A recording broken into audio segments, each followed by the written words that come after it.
नमस्कार प्यारे बच्चों, कैसे हैं आप सभी। आप सभी का स्वागत है आर्ट एकेडमी के चैनल पर। आज हम बात करने जा रहे हैं राजनीति विज्ञान के पाठ 4 सत्ता के वैकल्पिक केंद्र के बारे में। तो चलिए शुरू करते हैं। आज का पहला प्रश्न है, सत्ता के वैकल्पिक केंद्र से आप क्या समझते हैं। सत्ता के वैकल्पिक केंद्र का शाब्दिक अर्थ है सत्ता के और कौन कौन से विकल्प हो सकते हैं। 1945 से लेकर 1990 तक पूरा विश्व दो भागों में बटा हुआ था, पूर्वी गुट और पश्चिमी गुट। पूर्वी गुट का मुखिया यूएसएसआर था और पश्चिमी गुट का मुखिया यूएसए था। दोनों ही गुटों ने पूरे विश्व को तीसरे महायुद्ध के संकट में डाल रखा था। 1990 में शीत युद्ध का अंत हुआ और यूएसएसआर समाप्त हो गया। तो सबको लगा कि क्या अमेरिका ही पूरे विश्व को नियंत्रित करेगा। तो ऐसे में सत्ता के कुछ वैकल्पिक केंद्र उभर कर आए जो देशों के समूह के रूप में थे, जो अमेरिका के वर्चस्व को चुनौती दे रहे थे। ऐसे विकल्पों को ही सत्ता के वैकल्पिक केंद्र कहा गया, जैसे यूरोपीय संघ, आसियान, सार्क आदि। यानी देशों के वे समूह जो अमेरिका के वर्चस्व को चुनौती दे रहे थे और उसे बता रहे थे कि अमेरिका ही एकमात्र शक्ति नहीं है, अन्य देश भी अपने आप को संयुक्त रूप में रखकर तुम्हारी शक्ति को नियंत्रित कर सकते हैं। तो ऐसे देशों के समूह को सत्ता के वैकल्पिक केंद्र के नाम से पुकारा गया और इसका सबसे बड़ा उदाहरण यूरोपीय संघ, आसियान और सार्क आदि है।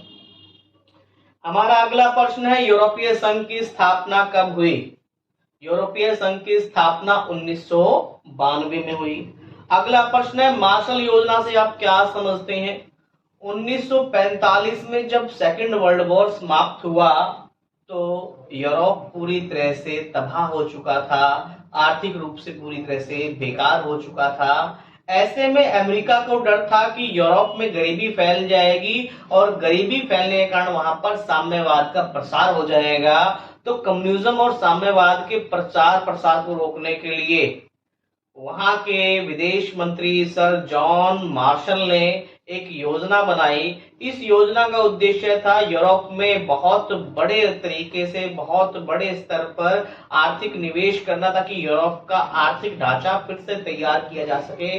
तो वह योजना जिसका उद्देश्य यूरोप को आर्थिक रूप से खड़ा करना था, इसको ही मार्शल प्लान या मार्शल योजना के नाम से जाना जाता है। हमारा अगला प्रश्न है, यूरोपीय संघ के झंडे के बारे में बताइए। यूरोपीय संघ का अपना झंडा है जो नीले वस्त्र पर 12 सुनहरे सितारों को, यानी कि 12 गोल्डन स्टार्स को एक दिखाता है, प्रदर्शित करता है। और ये 12 की संख्या यूरोप के अंदर पवित्र मानी जाती है और ये 12 की संख्या उनकी एकता, सौहार्द, बंधुत्व और सहयोग का प्रतीक है। कुल मिलाकर एक नीले वस्त्र पर 12 गोल्डन स्टार्स हैं और ये 12 गोल्डन स्टार यूरोप की एकता, पवित्रता, सहयोग और बंधुत्व का प्रतीक है। हमारा अगला प्रश्न है, यूरो से आप क्या समझते हैं। यूरो यूरोपीय संघ का मुद्रा है, यानी कि जिस प्रकार से हर देश की मुद्रा होती है, तो जब यूरोपीय संघ की स्थापना हुई इन्होंने अपने एक संयुक्त मुद्रा का स्थापना किया और यह संयुक्त मुद्रा क्या कहलाई, यूरो कहलाई। हमारा अगला प्रश्न है, यूरोपीय संघ को एक आर्थिक शक्ति के रूप में स्पष्ट कीजिए। देखा जाए तो यूरोपीय संघ में यूरोप के सभी देश शामिल हैं और यूरोप विश्व के सबसे अमीर महाद्वीप में आता है। यूरोप में ब्रिटेन, फ्रांस, जर्मनी, इटली और दूसरे बड़े देश शामिल हैं और यूरोप एक पूरी तरह से विकसित राष्ट्र है और लगभग पूरे विश्व में इनका आर्थिक वर्चस्व है। यहाँ तक कि 2005 में यूरोपीय संघ का व्यापार अमेरिका से भी बहुत ज्यादा हो गया था। कुल मिलाकर हम कह सकते हैं कि यूरोपीय संघ या यूरोपीय यूनियन आज विश्व की एक सबसे बड़ी आर्थिक शक्ति के रूप में स्थापित है।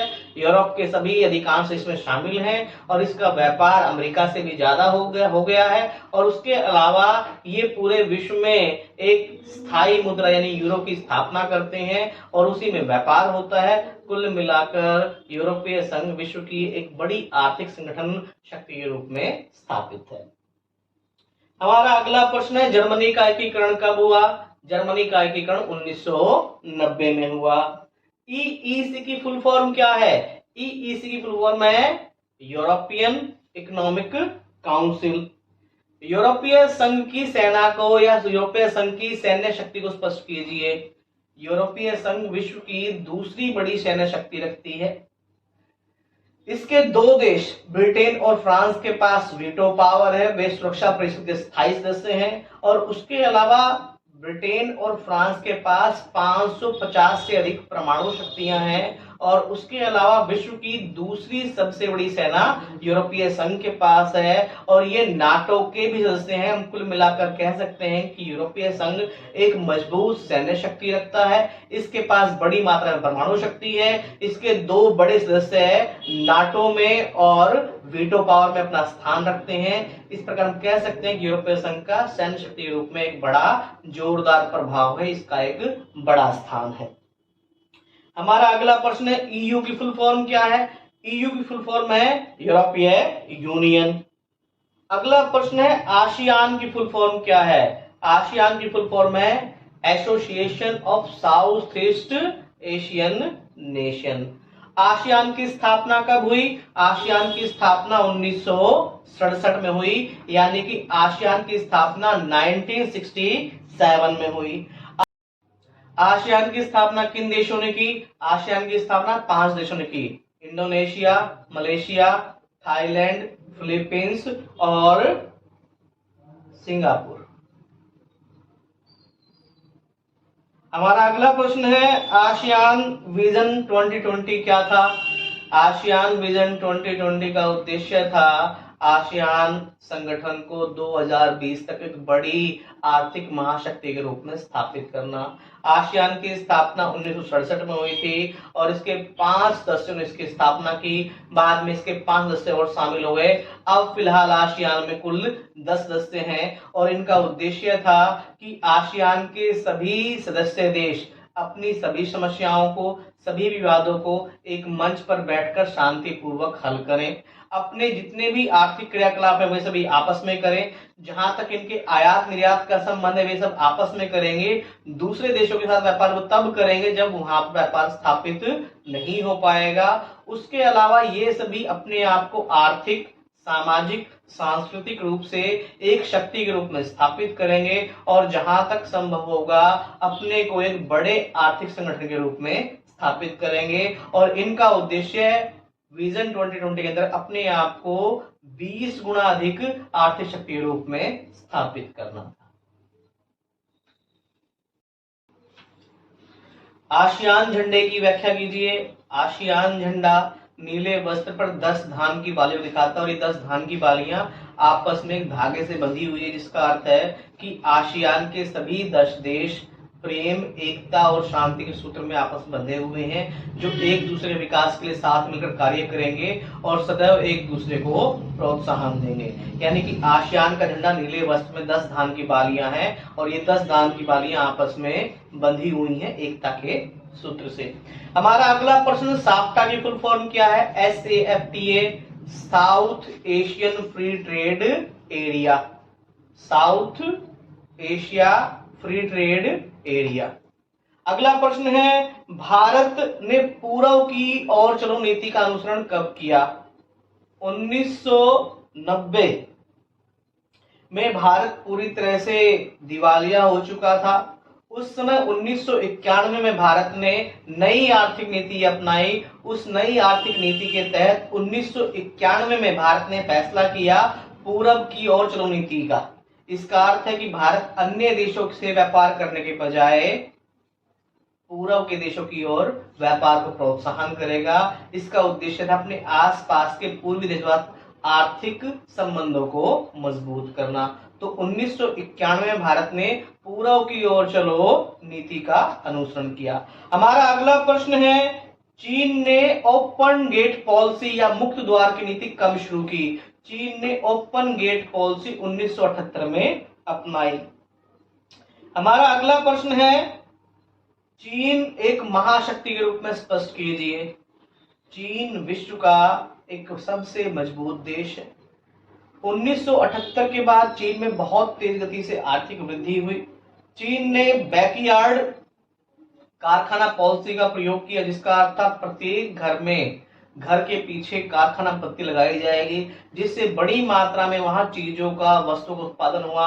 आज विश्व में कोई देश ऐसा नहीं है जहां चीनी वस्तुओं के बाजार ना हो। अनुमान के अनुसार 2040 तक चीन अमेरिका से भी बहुत आगे निकल जाएगा। आज चीन विश्व की एक बड़ी आर्थिक शक्ति है।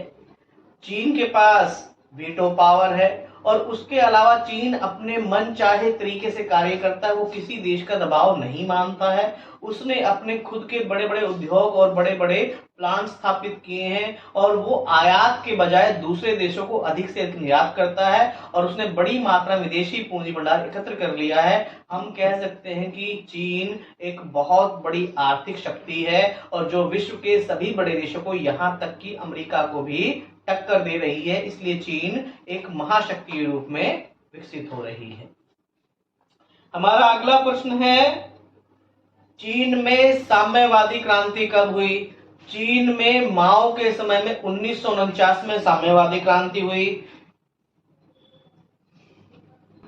चीन ने खेती का निजीकरण कब किया? चीन ने 1982 में खेती का निजीकरण किया।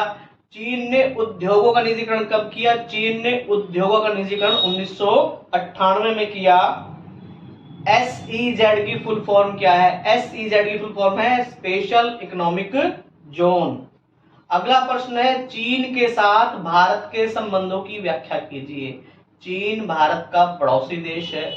दोनों ही देशों के संबंध प्राचीन काल से ही रहे हैं।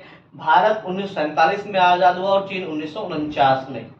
प्रारंभ में भारत और चीन के संबंध बहुत गहरे थे, यहाँ तक कि हिंदी चीनी भाई भाई का नारा दिया गया। परंतु चीन ने अपने स्वार्थ के कारण तिब्बत पर अपना कब्जा कर लिया। यहाँ से भारत के संबंध खराब होने शुरू हो गए।